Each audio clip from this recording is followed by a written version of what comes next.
안녕하세요. 뉴저지 중앙교회 기대되는 금요예배에 참여하신 여러분들을 진심으로 환영합니다. 우리 함께 형제의 모습 속에 찬양하시겠습니다.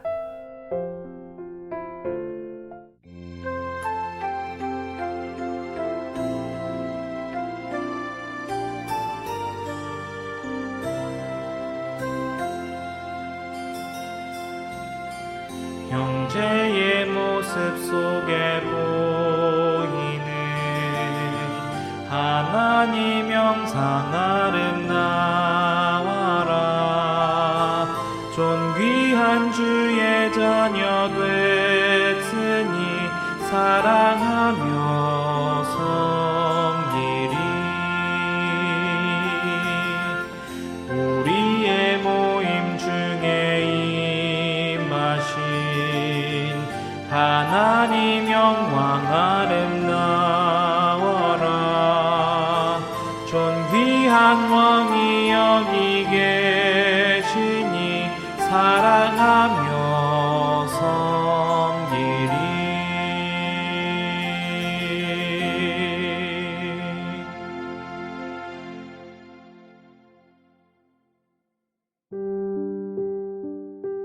하늘에 계신 하나님 아버지 감사합니다.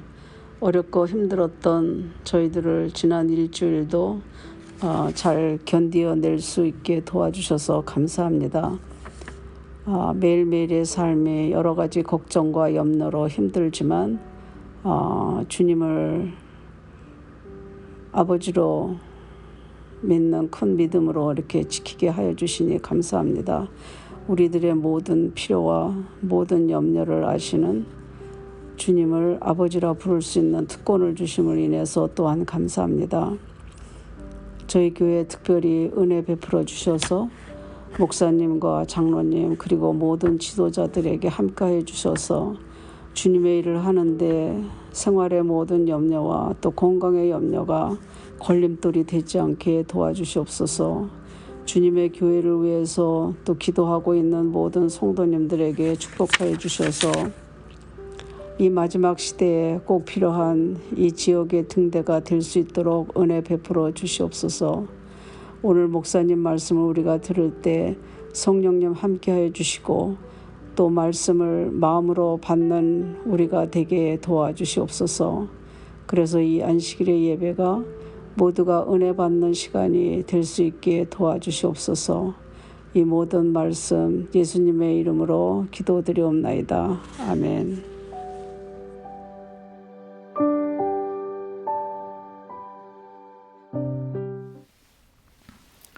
성도 여러분 안녕하십니까? 네, 기대되는 금요예배 시간이 돌아왔습니다. 오늘은 하나님이 함께 하신 사람 요셉 15번째 시간인데요. 오늘과 다음 주면 이 시리즈가 마치게 됩니다. 오늘은 가나안에 돌아온 요셉의 형들이라는 제목으로 함께 말씀의 은혜를 나누겠습니다. 요셉은 형들을 정탐꾼으로 몰면서 3일 동안 옥에 가두었습니다. 하지만 요셉은 그들을 오래 가둘 수가 없었어요. 고향에 있는 아버지와 동생 베냐민이 양식이 없어 줄이고 있을 것이기 때문입니다. 그래서 요셉은 형들을 3일 만에 풀어주며 한 가지 제안을 했습니다. 그것은 형제 중 한 명만 인질로 남아있고 나머지는 양식을 가지고 고향으로 돌아가 줄임을 면한 후에 동생 베냐민을 데려오라는 것이었어요. 진실을 확인하겠다는 것입니다. 베냐민은 요셉의 하나밖에 없는 친동생이지요. 그런데 베냐민을 데려올 가망이 전혀 없다고 생각한 형들은 통역이 중간에 있다 보니까 요셉이 알아듣는 줄도 모르고 자기들이 지금 그 옛날 동생 요셉에게 악행을 저지른 죄값을 받는 거라며 자책하고 후회했어요. 늦기는 했지만 이제라도 뉘우치고 회개하는 마음을 갖게 된 건 잘한 거지요. 그 순간 요셉은 감정이 복받쳐 그 장소를 떠나 혼자 울었습니다. 20년 동안 참았던 고통이 씻기는 울음이었을 것입니다. 형들이 회개하는 모습을 본 감사의 눈물이기도 했을 거예요. 아무튼 복잡한 심경을 가지고 그는 실컷 울고 돌아왔어요. 그리고는 둘째 형인 시므온을 인질로 결박했습니다. 부자 선지자 226쪽에는 요셉이 둘째 형 시므온을 인질로 택한 이유에 대해 이런 설명을 달아놨어요. 바로 시므온은 요셉을 잔인하게 취급한 일의 선동자요, 주동자였다는 것입니다. 네, 그래서 시므온이 형제들 앞에서 결박당하는 모습은 형들의 마음에 동생 요셉에게 가했던 가혹한 처사를 상기시키기에 충분했던 겁니다. 그리고 창세기 34장에 보면 세겜성에서 세겜 사람들을 잔인하게 몰살하는데 앞장섰던 자가 누굽니까? 네, 바로 시므온이었어요. 그는 늘 분노와 혈기로 살았습니다. 그래서 시므온은 특별한 교정이 필요한 자였던 거예요. 요셉은 이미 마음에 형들을 용서하고 받아주었지만 형들이 하나님 앞에 바로 설 때까지 인내합니다. 그리고 형들은 시므온이 인질로 잡혀있기 때문에 어떻게 해서든 베냐민을 데리고 올 수밖에 없는 처지가 되었어요. 이것을 요셉이 염두에 두었던 것 같습니다. 이제 요셉의 형들은 시므온을 뒤에 두고 가나안으로 향합니다. 고향의 가족들이 기뻐할 곡식은 풍성하게 가지고 가는데 마음은 무거웠어요. 시므온을 석방하기 위해선 베냐민을 데리고 가야 하는데 과연 아버지께서 허락하실까? 걱정이 이만저만이 아니었어요. 그런데 이런 불안을 가중하는 더 걱정스러운 일이 일어납니다. 가다가 한 여관에 들러서 나귀에게 먹이를 주려고 곡식 자루를 풀었는데 아니 이게 웬일입니까? 자기들이 곡식값으로 냈던 그 돈이 그대로 자루에 있는 게 아닙니까? 그 돈을 보자 형들은 앞이 캄캄했습니다. 언제는 스파이로 내몰더니 이제는 도둑으로 몰아 우리를 평생 종으로 삼으려는 속셈이로구나 생각한 거예요. 신세 타령을 안 할 수가 없었습니다. 하나님께서 왜 우리에게 이런 일을 허락하시는고? 그들은 괴로운 마음을 안고 집에 돌아와 아버지에게 애굽에서 일어났던 일들을 보고하면서 각자의 자루를 쏟아보았습니다. 창세기 42장 35절 말씀입니다. 각기 자루를 쏟고 본즉 각 사람의 돈뭉치가 그 자루 속에 있는지라. 그들과 그들의 아버지가 돈뭉치를 보고 다 두려워하더니 거기에 있어서는 안 되는 돈이 나온 거예요. 얼마나 두려웠겠습니까? 형들은 오래전에 동생 요셉을 버리고 돈을 택했었지요. 살려달라고 애원하는 동생을 지나가는 상인들에게 은 20냥을 받고 팔아넘겼어요. 그런데 지금은 그 돈이 화-덩어리가 되어서 두려움을 안기고 있습니다. 저는 여러분이 이 이야기 속에서 뭔가를 느낄 수 있기를 바랍니다. 그것은 바로 내 자루 속에는 무엇이 들어있는가? 내 자루 속에는 무엇이 들어있는가?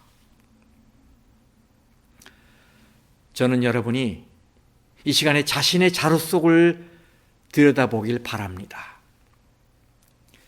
내 자루 속에는 혹 들어있어서는 안 되는 재물이 들어있지는 않은지,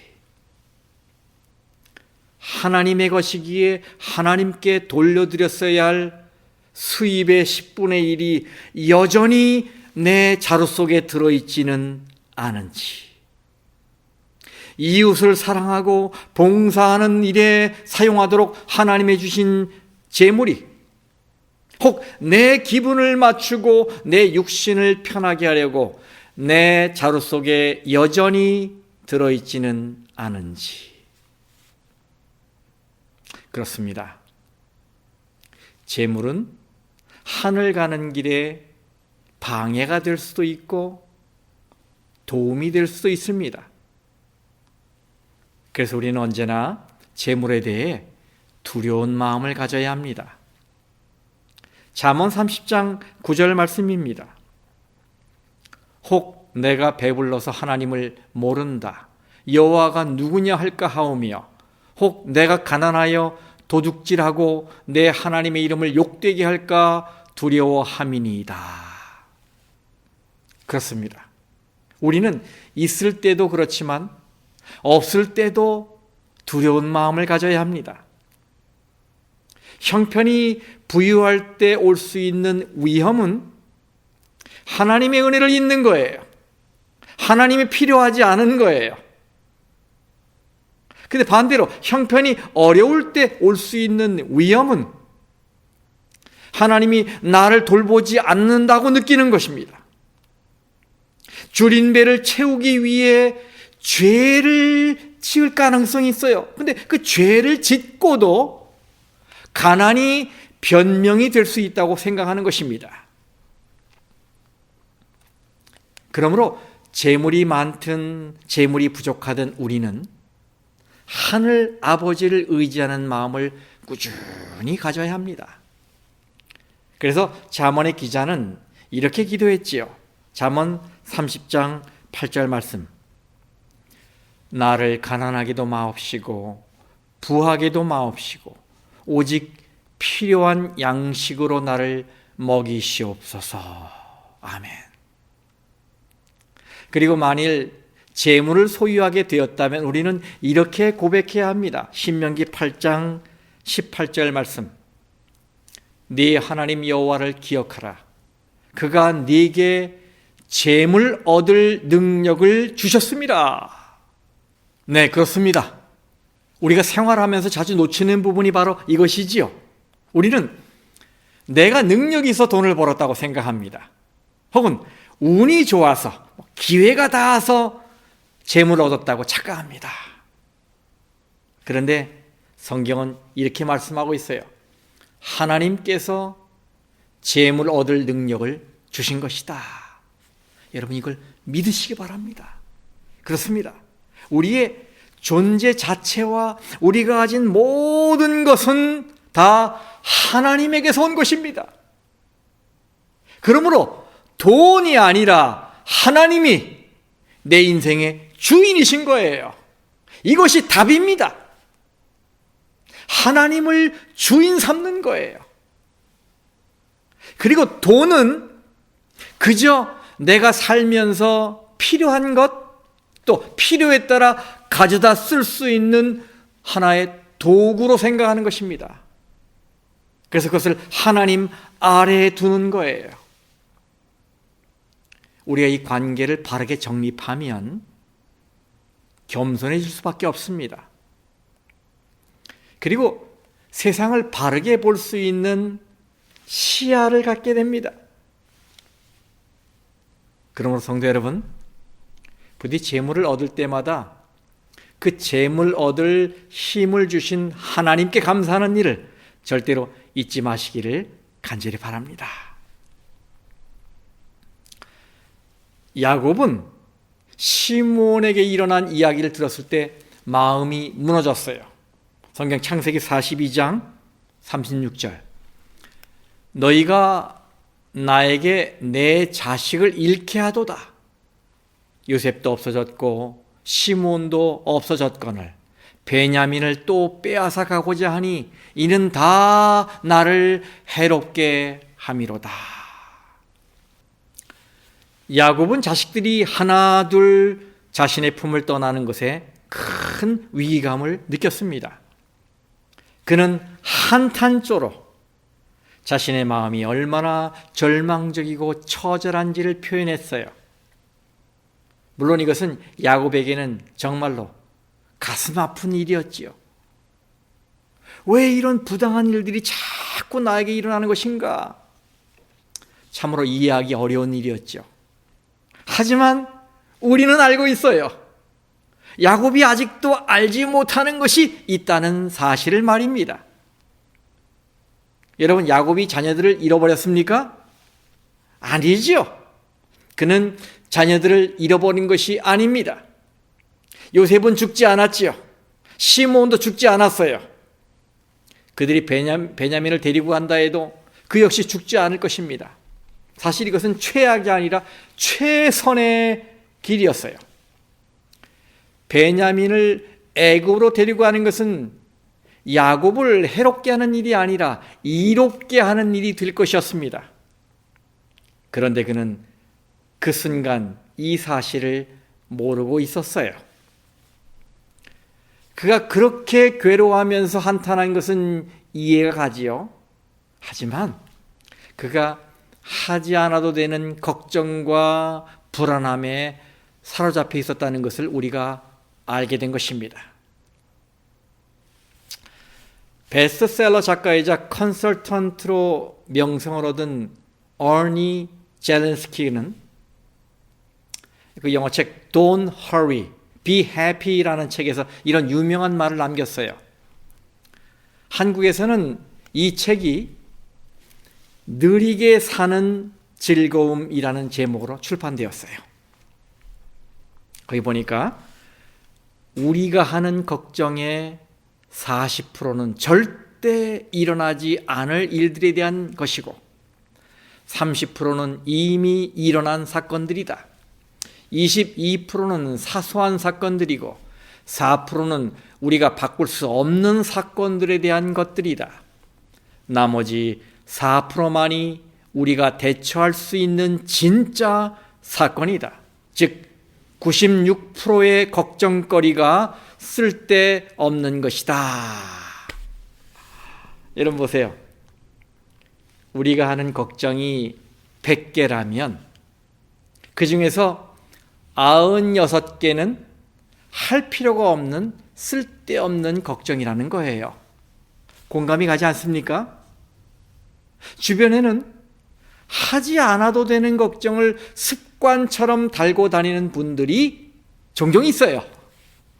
잘해도 걱정, 못해도 걱정, 좋아도 걱정, 싫으면 또 더 걱정. 정말로 걱정이 떠날 날이 없어요. 그런데 걱정은 확대경입니다. 아니, 현미경과 같아요. 그래서 사소한 일을 큰 문제거리로 만들어요. 아무렇지도 않은 것을 부풀리는 특성이 있어요.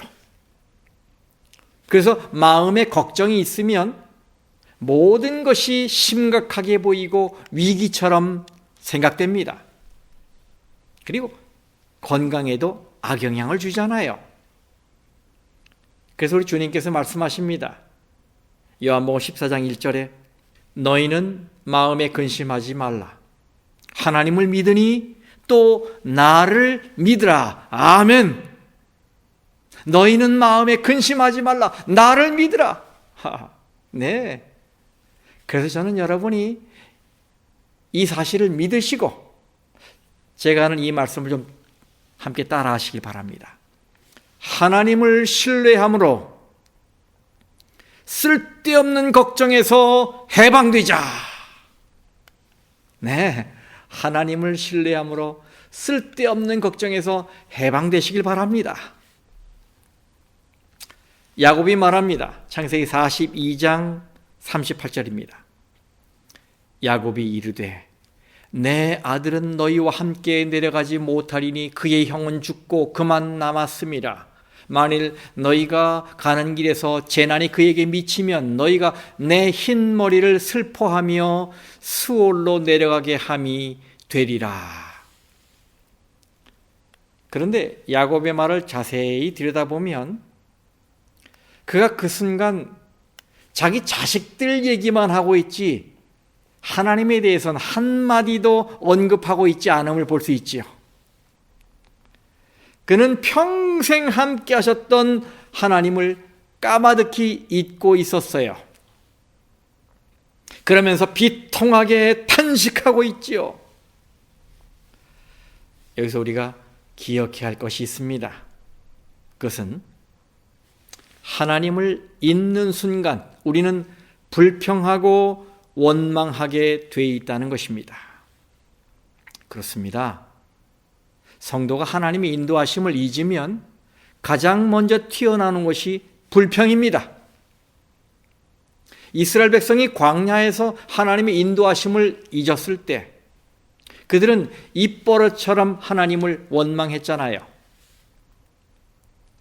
믿음은 악한 환경도 이기게 하고 불리한 조건도 이기게 하지만 불신은 좋은 환경과 풍요로움 속에서도 입이 이만큼 튀어나오게 합니다.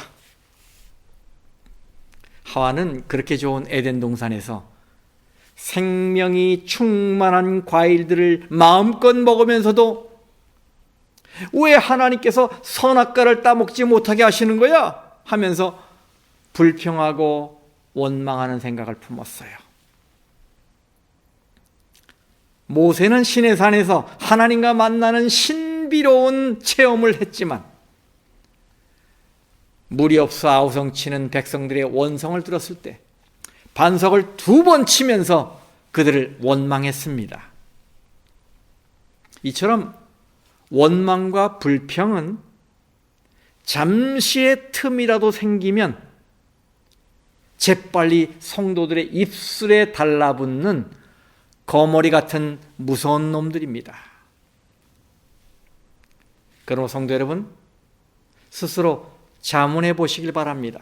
혹시 요즘에 내 입에 불평과 원망이 붙어 있지는 않은가?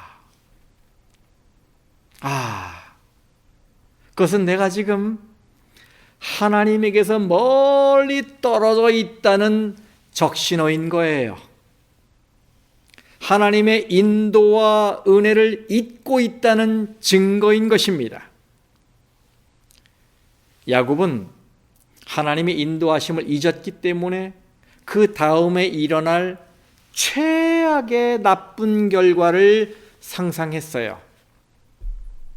아까 그가 말했잖아요.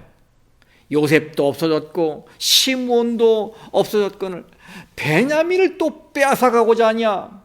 이는 다 나를 해롭게 하는 것이다. 베냐민도 없어질 것이라는 가장 나쁜 결과를 상상하는 것입니다. 실제로 없어졌다고 생각한 아들들이 다 살아있는데도 하나님을 잊으니 그렇게 생각되는 것입니다. 성도 여러분 기억하십시오. 이처럼 하나님을 잊는 순간 사람은 언제나 최악을 상상하게 돼 있습니다. 하지만 하나님을 기억하고 하나님에 대한 믿음을 가지면 언제나 최선을 상상할 힘이 생기는 것입니다. 가나안 땅을 정탐하고 돌아온 12명의 정탐꾼 중에서 10명의 보고 때문에 온 백성이 탄식했죠. 그들이 동요했잖아요. 여러분 그때 여호수아와 갈렙은 무엇이라고 보고했습니까? 민수기 14장 8절 9절에 여호와께서 우리를 기뻐하시면 우리를 그 땅으로 인도하여 들이시고 그 땅을 우리에게 주시리라. 그 땅 백성을 두려워하지 말라. 그들은 우리의 먹이라. 성도 여러분, 혹시 요즘 자꾸 나쁜 결과만 상상하게 되십니까? 부디 하나님에 대한 믿음으로 썩은 나무 자르듯 부정적인 상상들을 베어버리시길 바랍니다. 다행스럽게도 야곱은 잠깐 하나님을 잊는 실수는 했지만 곧 하나님을 떠올리고 이전 상태로 돌아왔어요. 그는 별다른 방법이 없었음에도 내 눈에 흙이 들어가기 전에는 베냐민을 절대 보낼 수 없다, 그러면서 쓸데없는 고집을 부렸었지만 이제는 하나님에 대한 믿음을 회복하고 베냐민을 양보합니다.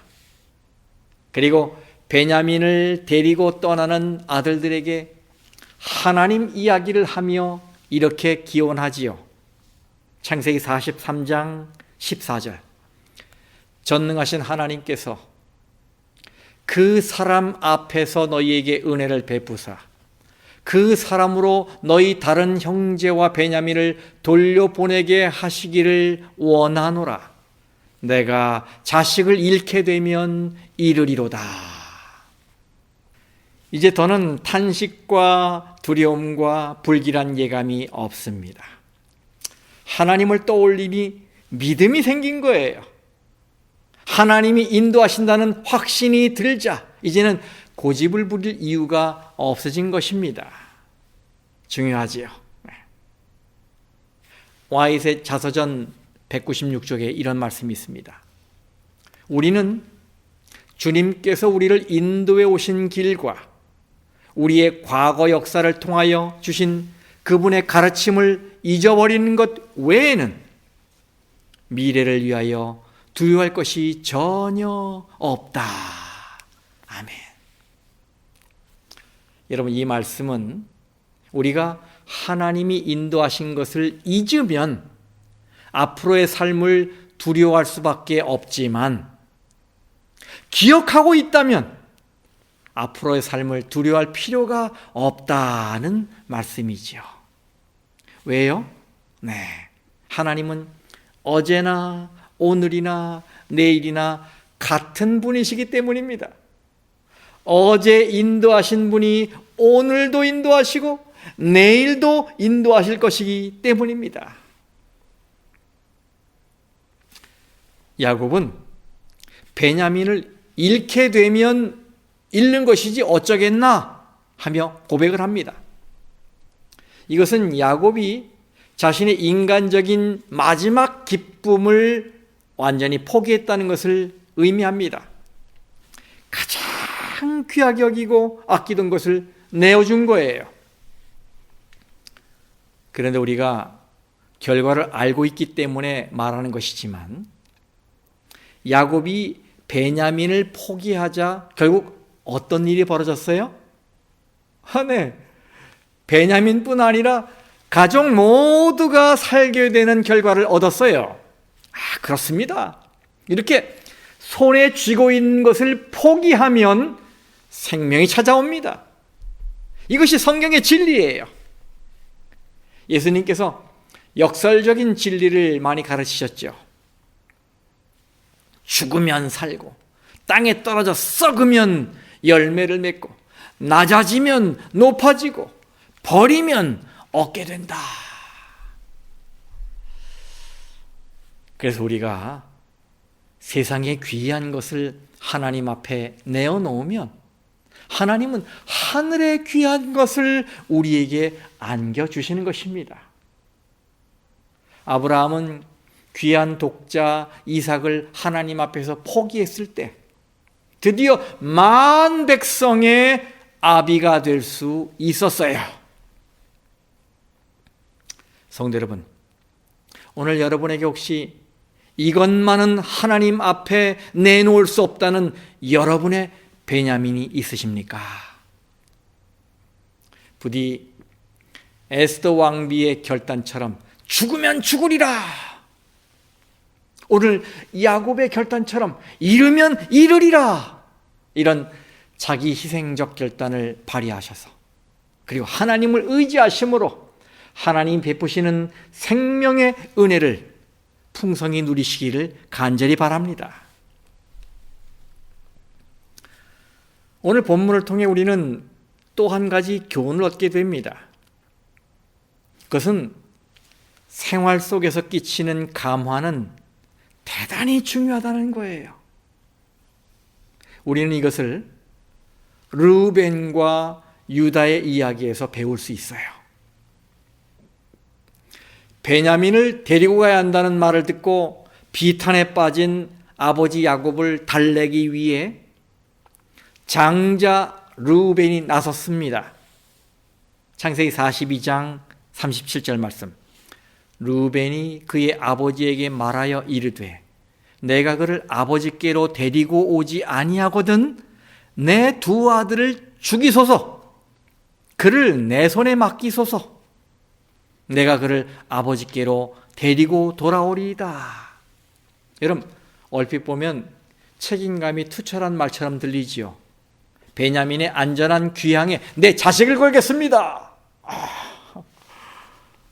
그런데 르우벤 편에서는 최고의 희생을 제안했는데 아이고 그의 말이 먹혀 들어가질 않는 거예요. 왜 그랬을까요? 이 르우벤이 가정에서 크레딧을 잃었기 때문이에요. 신용을 잃었기 때문이에요. 제일 큰 맏형인데도 그의 지도력에 마음을 주는 형제들이 없었던 것입니다. 여러분 왜 그런지 아십니까? 그는 창세기 35장 22절에 보면 라헬의 몸종이었다가 아버지의 첩으로 들어간 빌하와 잠자리를 같이 하는 참으로 비도덕적인 일을 저질렀어요. 그렇죠? 그런 이유 때문이에요. 빌하는 요셉의 5번째와 6번째 형인 단과 납달리의 어머니예요. 근데 그 어머니와 르우벤이 잠자리를 같이 한 거예요. 이런 도덕성의 상실이 그의 모든 장점을 무효로 만들었어요. 제로에 제로. 그러니 그의 말이 먹힐 리가 없지요. 그러나 창세기 43장 8절 이하의 말씀을 보면 야곱의 넷째 아들인 유다가 아버지를 설득하는 이야기가 나옵니다. 르우벤은 자기의 자녀들을 담보로 내걸었는데 유다는 자신이 책임을 지겠다고 설득해요. 창세기 43장 9절 말씀입니다. 내가 그를 위하여 담보가 되오리니 아버지께서 내 손에서 그를 찾으소서. 내가 만일 그를 아버지께 데려다가 아버지 앞에 두지 아니하면 내가 영원히 죄를 지리이다. 그런데 여러분, 르우벤의 설득에는 마음을 닫고 있던 야곱이 넷째 아들 유다의 설득에는 마음을 엽니다. 그리고 베냐민을 내줘요. 무슨 말입니까? 그를 믿었다는 말이에요. 이것은 평소에 보여주는 생활의 감화가 얼마나 중요한지를 가르쳐 줍니다. 교회 안에서의 신앙만이 아닌 교회 밖 생활 속에서의 신앙, 믿는 것과 사는 것이 같은 신앙. 여러분 이것은 우리 모두의 숙제이지요. 그 사람은 참 진짜 백이야. 교회에 다니려면 적어도 그 사람처럼은 살아야 해. 내 남편, 내 아내의 품행이라면 그가 다니는 교회는 분명 좋은 곳일 거야. 저는 우리 모든 성도님들이 가족으로부터, 이웃으로부터 이런 칭송을 듣게 되시기를 간절히 바랍니다. 이제 말씀을 정리해 보겠습니다. 오늘 우리는 시몬을 애굽에 남겨둔 채 곡식을 가지고 야곱 앞에 선 요셉의 형들에 대해 살펴보았습니다. 오늘 본문을 통해 우리는 몇 가지 교훈을 생각해 보았지요. 첫째, 내 자루 속에는 무엇이 들어있나? 하나님과 이웃에게 돌려줘야 할 재물이 여전히 내 자루 속에 들어있지는 않은가? 두 번째, 하나님을 신뢰함으로 불필요한 근심, 쓸데없는 걱정에서 해방되자는 것입니다. 세 번째, 하나님을 잊으면 우리는 무슨 일을 하든 불평하고 원망하게 되고, 그리고 언제나 최악의 상황만 상상하게 된다는 거예요. 그러므로 이런 부정적인 감정에서 벗어나기 위해서는 늘 하나님의 인도하심을 기억하며 살자는 것입니다. 네 번째로, 자기 희생적 결단으로 생명의 열매를 맺으라는 것입니다. 그리고 마지막으로 다섯 번째, 생활 속에서 가족에게, 직장 동료에게, 거래처 직원에게, 친구에게, 성도에게, 이웃에게 크레딧을 쌓자는 거예요. 자, 꽤 긴 교훈이지만 여러분, 이 말씀을 잘 기억하시고 실천해서 하나님의 복을 많이 받는 성도님들 되시기를 간절히 바라며 오늘 말씀을 마치겠습니다. 네, 10분 소그룹 시간입니다. 우리 다음에 질문에 대해서 한번 생각해 볼 텐데요. 첫 번째, 우리 그리스도인들이 재물에 대해 두려운 마음을 갖는다는 건 어떤 마음일까요? 두 번째, 걱정을 끊임없이 하고 습관적으로 최악을 상상하며 힘들어하는 친구가 있다면 어떤 말로 권면해 줄 수 있을까요? 세 번째, 내가 믿는 신앙과 내 생활을 맞추는 일은 우리 그리스도인의 평생 과제입니다. 어떻게 하면 그 간격을 줄일 수 있을까요? 네, 그러면 소그룹 시간 시작하겠습니다.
지금은 5분 그룹 기도 시간입니다. 오늘도 둘씩 짝을 지은 후에 서로 기도 제목을 나누시고 서로를 위하여 기도해 주시기 바랍니다. 기도 시작하겠습니다.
다 함께 마치는 찬미 649장 옳게 하라 진실되라 찬양하시겠습니다. 옳게 하라 진실되라 내 할 일 아무나 못하리니 담대히 친절히 잘 행하라 천사도 내 할 일 못하리라 천사도 내 내 할 일 못하리라. 옳게 하라 진실되라 더욱 진실되라. 옳게 하라 진실되라. 이웃의 허물을 보지 말고 양심의 지도를 따라가며 힘써서 마귀를 대적하라. 힘써서 마귀를 대적하라. 옳게 하라 진실되라 더욱 진실되라. 옳게 하라 진실되라. 사랑이 깊으신 조물주는 내 흘린 눈물을 귀히 보고 내 몸을 돌보사 지키시네. 내 몸을 돌보사 지키시네. 옳게 하라 진실되라 더욱 진실되라. 옳게 하라 진실되라. 주 예수 내 앞길 인도하사 천성에 이르게 하시리니 바르고 참되게 행하여라. 바르고 참되게 행하여라. 옳게 하라 진실되라 더욱 진실되라.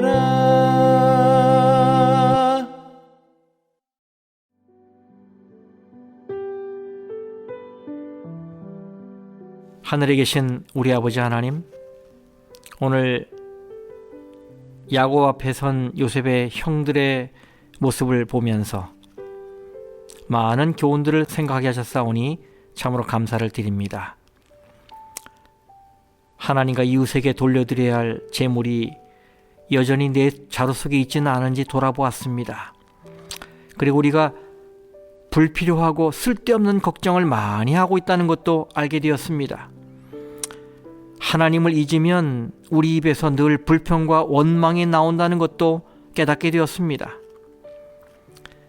그리고 내 것을 포기할 때 진정으로 생명의 열매가 맺힌다는 것도 깨닫게 되었습니다.